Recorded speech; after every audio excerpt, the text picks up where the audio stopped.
केंद्रीय राज्य रक्षा मंत्री बनने के बाद पहली बार लाल कुआं पहुंचे अजय भट्ट। बीजेपी कार्यकर्ताओं ने किया भव्य स्वागत। अजय भट्ट ने सभी का जताया आभार।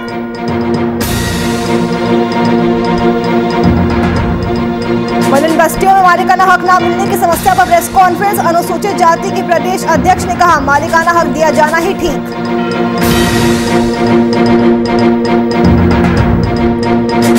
सुराज सेवा दल के नेतृत्व में एचआरडीए का घेराव। एचआरडीए पर लगा भ्रष्टाचार का आरोप। डरा धमकाकर पैसे वसूलने के बाद पास कराया जाता है नक्शा।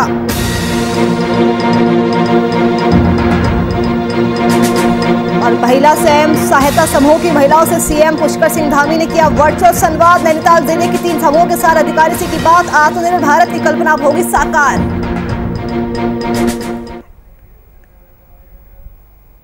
नमस्कार, वीआईपी न्यूज देख रहे हैं आप। मैं आपके साथ नूपुर सक्सेना। स्वागत है आपका उत्तराखंड लाइव में। प्रदेश के मुख्यमंत्री पुष्कर सिंह धामी ने उत्तराखंड में राष्ट्रीय ग्रामीण आजीविका मिशन के तहत गठित महिला स्वयं सहायता समूह से वर्चुअली सीधा संवाद किया। संवाद कार्यक्रम में जनपद के 3 समूहों के साथ ही अधिकारियों से भी उन्होंने वर्चुअल बातचीत की। मुख्यमंत्री धामी ने कहा कि स्वयं सहायता समूह अच्छा काम कर रही है, जिससे आत्मनिर्भर भारत की कल्पना अब साकार हो पाएगी। उन्होंने आगे कहा कि मातृशक्ति ने लगन से काम किया है। ये उत्साह हमेशा बना रहे और आगे भी अच्छा काम करे। स्वयं प्रदेश और देश के विकास में भागीदार बने। उन्होंने कहा कि स्वयं सहायता समूह स्वरोजगार का अच्छा और सशक्त माध्यम है। समूह अपने उत्पादों की गुणवत्ता, ब्रांडिंग और मार्केटिंग पर विशेष ध्यान दे, ताकि उन्हें उनके उत्पादों का उचित मूल्य मिल सके। इसके अलावा मुख्यमंत्री पुष्कर सिंह धामी ने महिला स्वयं सहायता समूहों और राज्य सरकार की स्वरोजगार योजनाओं से जुड़े लाभार्थियों को कोरोना काल में प्रभावित होने के कारण 118 करोड़ 35 लाख रुपए की धनराशि के राहत पैकेज की बड़ी घोषणा भी की है। तो महिला स्वयं सहायता समूह से सीएम पुष्कर सिंह धामी ने सीधा वर्चुअल संवाद किया। सीएम पुष्कर सिंह धामी ने इस दौरान कहा कि स्वयं सहायता समूह अच्छा काम कर रही है, आगे भी उसी तरह काम करते रहे। मातृशक्ति ने लगन से कार्य किया है और ये उत्साह आगे भी हमेशा ही बना रहना चाहिए। स्वयं प्रदेश और देश के विकास में भागीदार बने। उन्होंने कहा कि स्वयं सहायता समूह स्वरोजगार का अच्छा और सशक्त माध्यम है। समूह अपने उत्पादों की गुणवत्ता, ब्रांडिंग और मार्केटिंग पर ज्यादा फोकस करे, विशेष ध्यान दे, ताकि उन्हें उनके उत्पादों का उचित दाम मिल सके। इसके अलावा मुख्यमंत्री धामी ने महिला स्वयं सहायता समूहों और राज्य सरकार की स्वरोजगार योजनाओं से जुड़े लाभार्थियों को कोरोना काल में प्रभावित होने की वजह से 118 करोड़ 35 लाख रुपए की धनराशि के राहत पैकेज की घोषणा की है। तो मुख्यमंत्री ने वर्चुअल संवाद तो किया ही और उसके बाद एक बड़े राहत पैकेज की घोषणा भी की है, जिससे अब स्वयं सहायता समूह को काफी ज्यादा आगे बढ़ने में मदद भी मिल सकेगी।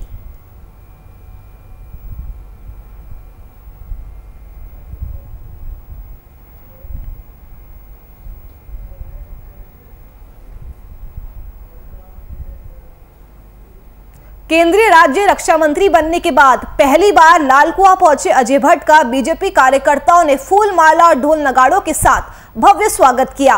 इस दौरान कार्यकर्ताओं ने अजय भट्ट जिंदाबाद और भारतीय जनता पार्टी जिंदाबाद के नारे भी लगाए। वहीं मंत्री अजय भट्ट ने दोनों हाथ जोड़कर सभी का आभार भी जताया। इस दौरान कोतवाली के पास एक सभा का आयोजन भी किया गया। इसे संबोधित करते हुए मंत्री अजय भट्ट ने केंद्र की मोदी सरकार का आभार व्यक्त करते हुए कहा कि एक छोटे से कार्यकर्ता को जिस तरह इतना बड़ा सम्मान दिया गया, ये सिर्फ बीजेपी में ही संभव है। उन्होंने आगे कहा कि सबका साथ सबका विकास लेकर बीजेपी कार्य कर रही है। उन्होंने कहा कि जब से केंद्र में मोदी सरकार आई है, तब से देश का चौमुखी विकास हुआ है। युवाओं को लगातार रोजगार मिल रहा है।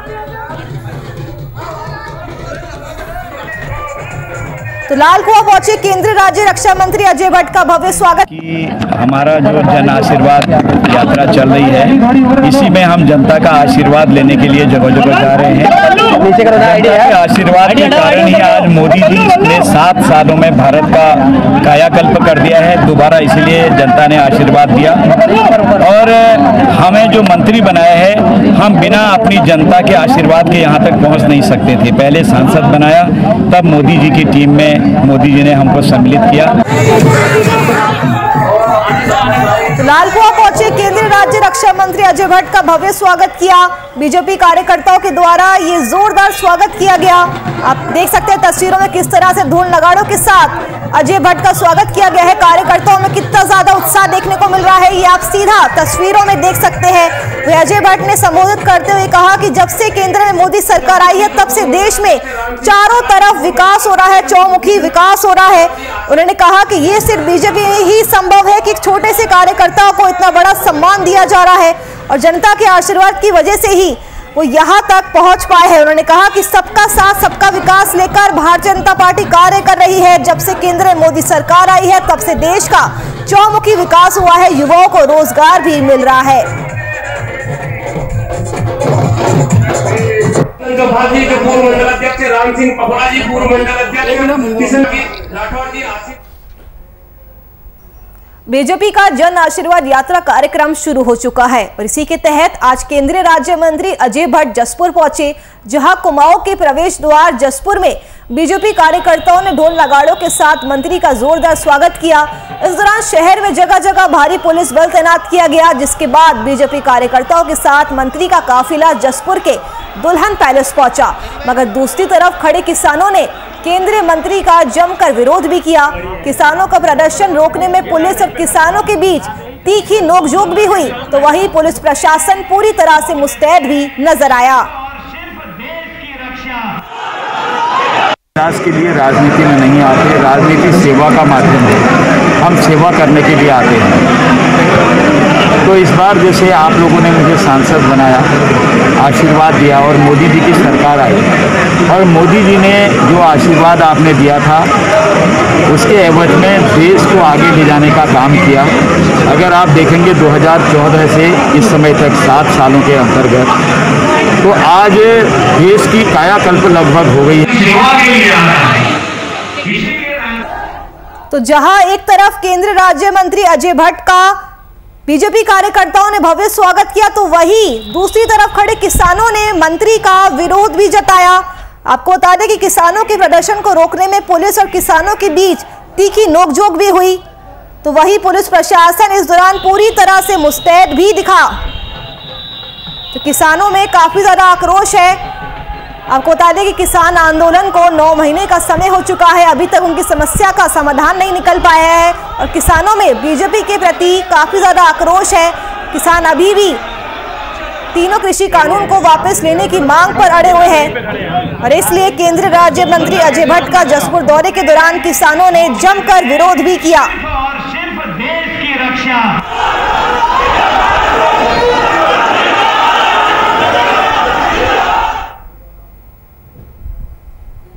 आम आदमी पार्टी के मुख्यमंत्री चेहरे कर्नल अजय कोटियाल ने आज आम आदमी पार्टी के कार्यालय में पत्रकार वार्ता करते हुए कहा कि उन्हें अरविंद केजरीवाल द्वारा जो भी जिम्मेदारी दी गई है उसका वे बखूबी धरातल पर उतारने का प्रयास करेंगे।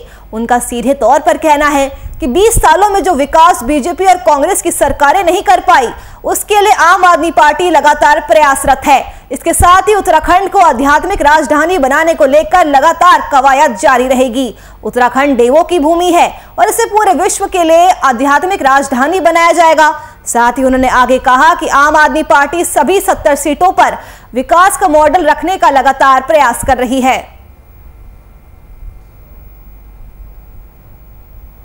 हमारे अंदर वो रोजगार की भी एक जो बढ़ाने के जो तरीके होते हैं उनका एक हमारे को मॉडल भी मिलेगा। इन सब को देखते हुए ये 2 डिक्लेरेशन कल अरविंद केजरीवाल जी ने करे थे और मैं कमिटमेंट के साथ में लेके चलता हूँ। एक हिंदुत्व का जो फीलिंग है उसको बढ़ाने के लिए हम अपने एजेंडा में, अपने मैनिफेस्टो में बना करके सबको समझाएंगे कि इन चीज़ों को पूरा करने के बाद में हम कह पाएंगे कि उत्तराखंड हिंदुओं की आध्यात्मिक राजधानी ग्राउंड पे किस तरीके से करेंगे। तो कल ही अरविंद केजरीवाल मिशन उत्तराखंड पर देहरादून पहुंचे थे, जहां उन्होंने 2 बड़ी घोषणाएं की। आपको बता दें कि पहली घोषणा उन्होंने की कि कर्नल अजय कोटियाल को आम आदमी पार्टी की तरफ से सीएम चेहरा घोषित किया जाएगा और इसके अलावा उत्तराखंड को दुनिया के हिंदुओं के लिए आध्यात्मिक राजधानी बनाया जाएगा। यानी कि अरविंद केजरीवाल ने हिंदुत्व और राष्ट्रवाद कार्ड खेलने की कोशिश की है। तो वही आपको बता दें कि इस मौके पर कर्नल अजय कोटियाल ने प्रेस कॉन्फ्रेंस की। उन्होंने कहा कि आम आदमी पार्टी विकास के लिए लगातार प्रयासरत है। और जो भी उन्हें जिम्मेदारी दी गई है उसका वो बखूबी पालन करेंगे।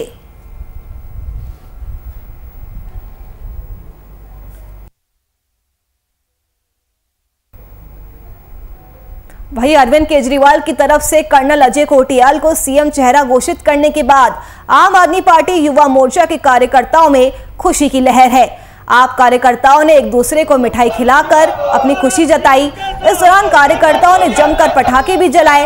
इस दौरान मोर्चे के प्रदेश महासचिव और प्रदेश उपाध्यक्ष ने बीजेपी और कांग्रेस पर जमकर निशाना भी साधा और कहा कि बीजेपी और कांग्रेस दोनों ही कोरोना काल में जनता से दूर रहे।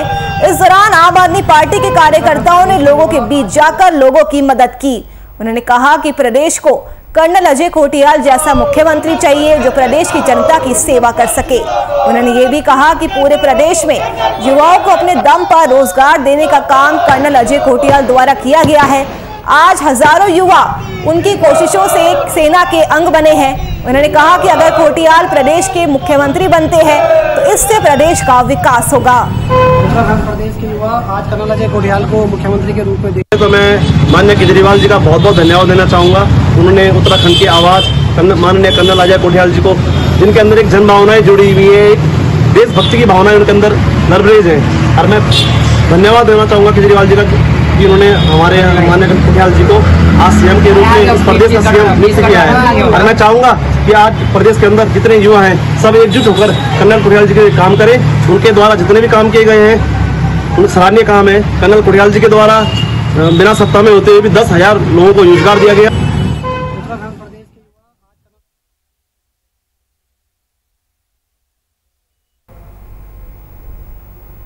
मलिन बस्तियों में लंबे समय से चल रहे मालिकाना हक न मिलने की समस्या को लेकर आज अनुसूचित जाति विभाग के प्रदेश अध्यक्ष और पूर्व विधायक राजकुमार ने प्रेस कॉन्फ्रेंस का आयोजन किया।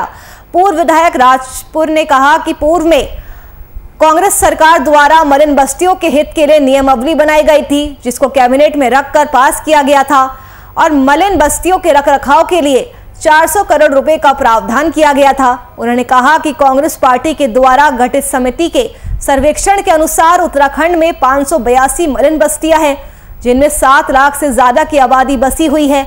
1 लाख से ज्यादा कच्चे पक्के भवन यहां निर्मित है। ये संभव नहीं है कि 1 लाख भवन शासन बनाकर यहाँ के निवासियों को आवंटित कर सके। हक देना का काम वर्ष 1977 से 80 में मलिन बस्तियां बसी इंदिरा जी के आह्वान पर, और तब से लेकर अभी तक सभी कांग्रेसियों ने वहाँ पर मलिन बस्तियों के विकास कार्य किए। और जब कांग्रेस सत्ता में यहाँ पे प्रदेश में आई तो उन्होंने मेरे को एक चेयरमैन बनाया और मैंने पूरे प्रदेश भर में जाकर एक रिपोर्ट तैयार करी जिसमें 13 जिलों के डीएम एसडीएम सभी को बुलाकर उनसे रिपोर्ट ली गई और एक नियमावली बनाई। नियमावली बनकर जो कैबिनेट में पास हुई और विधानसभा में बहस हुई और उसके रखरखाव के लिए 400 करोड़ रुपए रखने का प्रावधान किया। और उसी के तहत 2 अक्टूबर 2016 को तत्काल मुख्यमंत्री हरीश रावत जी ने लगभग 70 से 80 लोगों को मालिकाना हक देने का शुभारंभ कर दिया था। तो कांग्रेस के पूर्व विधायक राजकुमार ने प्रेस कॉन्फ्रेंस का आयोजन किया। उन्होंने कहा कि मलिन बस्तियों को उनका मालिकाना हक दिया जाना चाहिए। आपको बता दें कि मलिन बस्तियों में लंबे समय से मालिकाना हक ना मिलने की समस्या चल रही है और इसी को लेकर आज अनुसूचित जाति विभाग के प्रदेश अध्यक्ष और पूर्व विधायक राजकुमार ने एक पत्रकार वार्ता की। उन्होंने कहा कि पूर्व में कांग्रेस सरकार द्वारा मलिन बस्तियों के हित के लिए नियमावली बनाई गई थी जिसको कैबिनेट में रखकर पास भी किया गया था और मलिन बस्तियों के रखरखाव के लिए 400 करोड़ रुपए का प्रावधान भी किया गया था। उन्होंने कहा कि कांग्रेस पार्टी के द्वारा गठित समिति के सर्वेक्षण के अनुसार उत्तराखंड में 582 मलिन बस्तियां हैं जिनमें से 7 लाख से ज्यादा की आबादी बसी हुई है।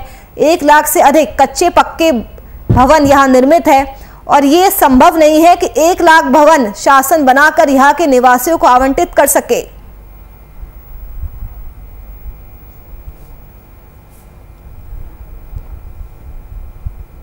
उत्तराखंड बीजेपी के प्रदेश अध्यक्ष मदन कौशिक के करीबी नरेश शर्मा के आम आदमी पार्टी में शामिल होने पर मदन कौशिक की प्रतिक्रिया सामने आई है। बता दें कि मदन कौशिक ने कहा है कि कभी नरेश उनके खिलाफ ही चुनाव लड़ना चाहते थे, आज वो मेरे नाम को ही आगे कर खुद को बड़ा बना रहे हैं।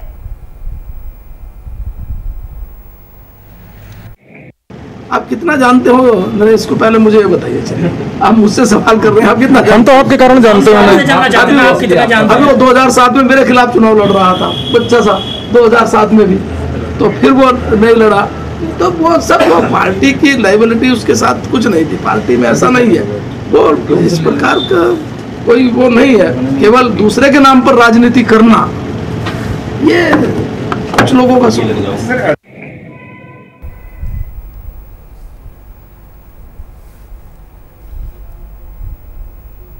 अगली खबर देहरादून से है, जहां पूर्व मुख्यमंत्री हरीश रावत आज क्षेत्रीय पासपोर्ट कार्यालय देहरादून पहुंचे। पासपोर्ट कार्यालय पहुंचकर हरीश रावत अफगानिस्तान में फंसे उत्तराखंड वासियों को सकुशल वापस लाने की मांग सरकार से करने लगे। इस दौरान हाथों में तख्ती लिए कांग्रेस कार्यकर्ता पासपोर्ट क्षेत्रीय कार्यालय के बाहर बैठे। हरीश रावत ने कहा कि तालिबानियों के बीच काबुल में फंसे भारतीयों द्वारा जिंदगी की दुआ मांगी जा रही है। उन्होंने इसे इंटेलिजेंस फेलियर बताया और कहा कि भारत सरकार जो शिथिलता भारतीयों को वापस लाने में कर रही है, उससे कांग्रेस चिंतित है। चिंतित है, सारा देश चिंतित है। हमारे बहुत सारे नागरिक, जिनमें उत्तराखंड के भाई बहन भी सम्मिलित हैं और जिसमें हमारे देश के नागरिक भी सम्मिलित हैं, हमारे मित्रगण सम्मिलित हैं, वो सब काबुल में अपनी ज़िंदगी की दुआ मांग रहे हैं, क्योंकि तालिबान ने जिस तरीके का वहाँ कोहराम मचा रखा है, उसमें हर किसी की सुरक्षा खतरे में है। जब कंधार पर कब्जा हुआ था, भारत सरकार कह रही थी कि 30 दिन 40 दिन लगेंगे तालिबान को आने में।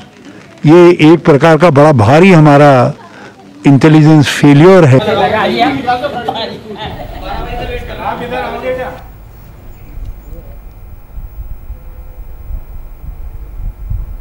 हरिद्वार में संपन्न हुई जिला वेट लिफ्टिंग चैंपियनशिप में डोईवाला के पावर हाउस जिम के 2 लड़के आकाशदीप सिंह और अनमोल सिंह ने जलवा दिखाते हुए गोल्ड और सिल्वर मेडल पर अपना कब्जा जमाया है। डोईवाला के लड़कों की कामयाबी से क्षेत्र में खुशी की लहर है। तमाम सामाजिक संगठन इन लड़कों का हौसला बढ़ाने के लिए आगे आ रहे हैं, लेकिन दुख की बात तो ये है कि शासन प्रशासन के स्तर पर इन होनहार खिलाड़ियों को किसी भी तरह की ना तो मदद मिल रही है और ना ही प्रोत्साहन। सरकार खेल को बढ़ावा देने के सिर्फ आश्वासन देकर राष्ट्रीय और अंतर्राष्ट्रीय खेलों में पदक की उम्मीद करती है। डोईवाला के तमाम लड़कों ने बॉडी बिल्डर के साथ वेट लिफ्टिंग में भी बड़ी कामयाबी हासिल की है, लेकिन उपेक्षित ये खिलाड़ी आगे बढ़ने के लिए सरकारी मदद के इंतजार में हैं। डोईवाला पहुंचे आकाश और अनमोल का जिम में भव्य स्वागत किया गया। इन्हें संचालक मोहसिन अहमद ने मोमेंटो के साथ नगद देकर इनका हौसला बढ़ाया।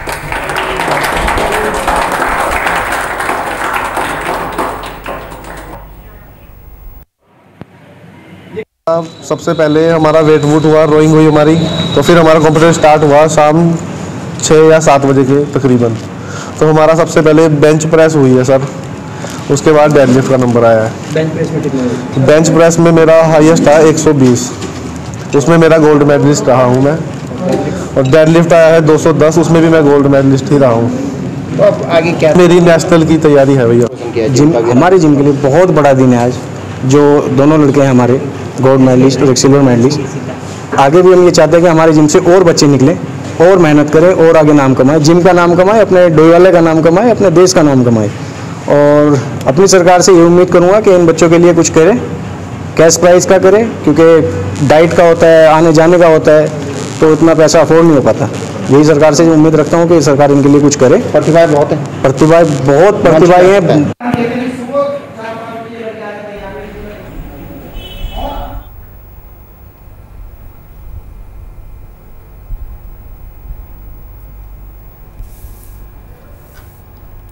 तो वेट लिफ्टिंग चैंपियनशिप में लड़कों ने जलवा दिखाया है, गोल्ड और सिल्वर मेडल जीतकर डोईवाला का नाम रोशन किया है। लेकिन दुख की बात यह है कि शासन और प्रशासन की तरफ से इन जैसे होनहार खिलाड़ियों को किसी भी तरह का ना तो प्रोत्साहन मिल पाया है और ना ही आगे बढ़ने के लिए कोई मदद। सरकार खेल को बढ़ावा देने के सिर्फ आश्वासन देकर राष्ट्रीय और अंतर्राष्ट्रीय खेलों में पदक की उम्मीद करती है, लेकिन किसी भी तरह की उम्मीद नहीं करती है। आपको बता दें कि इन दोनों की तरह ही कई ऐसे खिलाड़ी हैं जो आगे बढ़ने के लिए आज भी सरकारी मदद के इंतजार में हैं।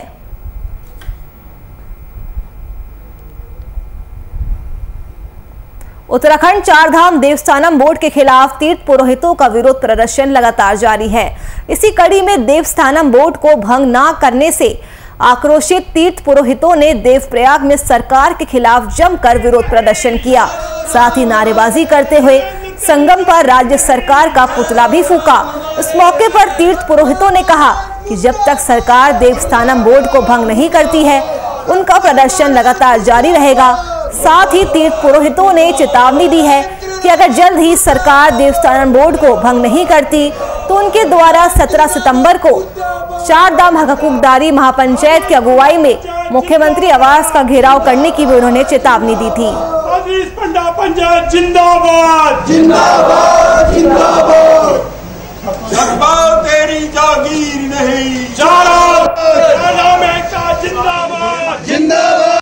पूरे उत्तराखंड में जिस तरह से लोगों ने बढ़ चढ़ कर इस आंदोलन में भाग लिया है, मैं सभी लोगों का धन्यवाद करता हूं और उनसे निवेदन करता हूं कि ये आंदोलन और तेज होगा, दिनों दिन और तेज होगा। और जो हाई पावर कमेटी सरकार ने बनाई है, तो हम इसमें सिर्फ एक बात कहना चाहते हैं कि देवस्थानम बोर्ड भंग कर दें और पूर्व की भांति बद्रीनाथ केदारनाथ मंदिर समिति जैसे कार्य करती थी वो करे। बद्रीनाथ केदारनाथ सब जगह डेवलपमेंट हो, कोई हमें उसका ऐतराज नहीं।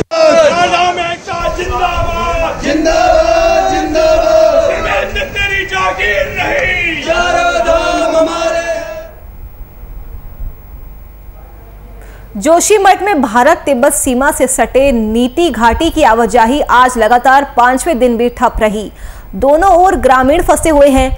घाटी में बिजली सहित संचार सुविधा भी ध्वस्त है और इसकी वजह से घाटी के गांव के समाचार भी नहीं मिल रहे हैं। घाटी के ग्रामीण अब हेली सेवा शुरू करने की लगातार मांग कर रहे हैं। दरअसल नीति घाटी को जोड़ने वाला एकमात्र मोटर मार्ग सुराई ठोटा से करीब 8 किलोमीटर आगे तक रास्ता चट्टान, पत्थरों और बारिश की वजह से बंद पड़ा है।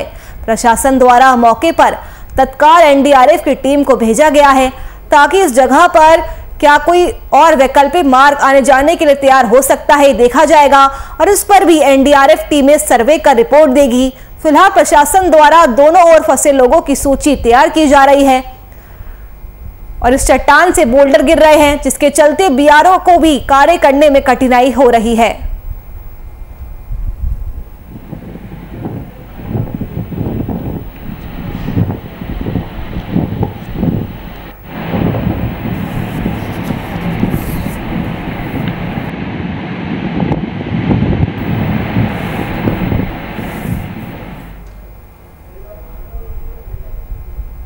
स्वराज सेवा दल के अध्यक्ष रमेश जोशी के नेतृत्व में हरिद्वार रुड़की विकास प्राधिकरण यानी एचआरडीए का घेराव किया गया। रमेश जोशी ने कहा कि एचआरडीए इस कदर भ्रष्टाचार में शामिल है।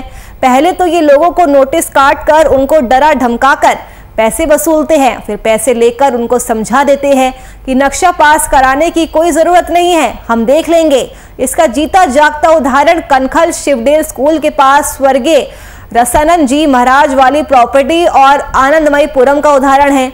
एचआरडीए द्वारा किस प्रकार नक्शा पास कर दिया जाता है। आज से लगभग 1 साल पहले तेजेंद्रजीत कौर द्वारा एचआरडीए को शिकायती पत्र दिया गया, लेकिन उसमें कोई कार्रवाई नहीं की गई, बल्कि वहां पर दुकान और कुछ मकान भी बन गए।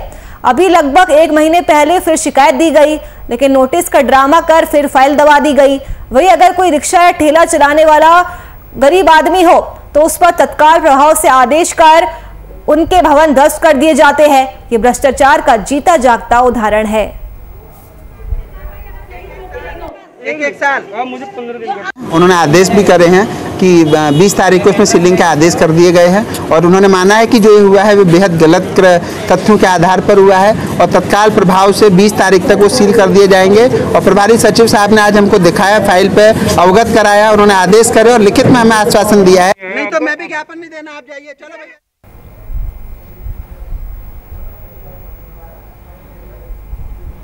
किच्छा में आज राजकीय बालिका इंटर कॉलेज में उत्तराखंड बोर्ड की जगह सीबीएसई बोर्ड लागू किए जाने और उत्तराखंड बोर्ड खत्म करने को लेकर हरीश पनेरू ने आज नगर के राजकीय बालिका इंटर कॉलेज में जिले के मुख्य शिक्षा अधिकारी को ज्ञापन सौंपा।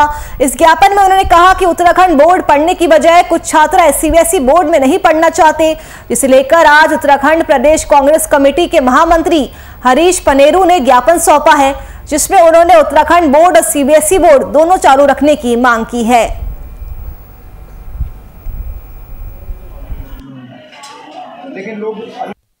इस बालिका इंटर कॉलेज किच्छा का एकमात्र है जिसमें 2500 छात्र छात्राएं पढ़ती हैं और बहुत गरीब तबके के लोग इसमें शिक्षा ग्रहण करते हैं। और अचानक सरकार द्वारा इसको सीबीएसई पैटर्न कर दिया गया, ये अच्छी बात है, लेकिन सीबीएसई के जो मानक हैं, जो फीस का इंफ्रास्ट्रक्चर है वो बहुत ज़्यादा है। गरीब आदमी ये बेचारे इसी फीस को तो नहीं दे पा रहे हैं, तो 4000-5000 रुपये फीस कहाँ से देंगे। एक तो इस बात का हमारा विरोध है, हमने मुख्य शिक्षा अधिकारी को इसका ज्ञापन दिया। दूसरा, हमने ये कहा है कि इसमें सीबीएसई के साथ साथ उत्तराखंड बोर्ड भी जारी रहे।